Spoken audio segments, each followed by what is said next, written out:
Understanding the Arab youth demographic is vital for all of us. Communicating with the next generation is critical. In the Mideast, 52% said that they think that things in their country of residence are going in the right direction. If you look at the West, 66% of youth in the West were pessimistic.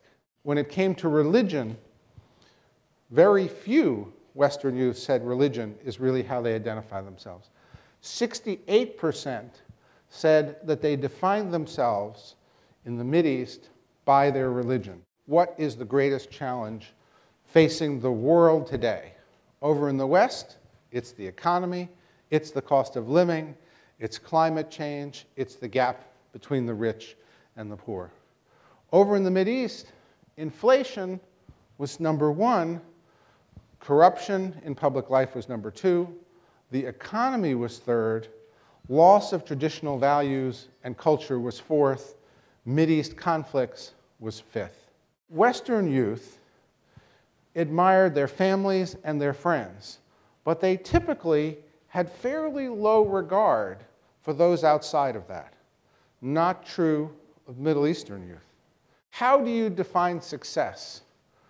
Western youth over here, said, and their largest answer was have a good career, 41%. Have a good career was equally important to men and women in the Mideast. Actually, career is now more defining for women at 48% versus 29% for men. Up here, Middle Eastern youth, 58% of men said men and women should have equal opportunities in the workplace. 73% of Middle Eastern women said men and women should have equal opportunities. In the West, it was 79% for the men and 88% for the women. Now, we took a look at consumer lifestyles, and they weren't, in fact, dramatically different. In terms of the favorability, the local brands had about 50% favorability, but some of the global brands, if you look at something like Toyota, had 66%. If you look at Nokia, it had 78%. You take a look at something like Sony, was 92% in the West and 69% in the Mideast. What are the greatest challenges facing Arab youth today?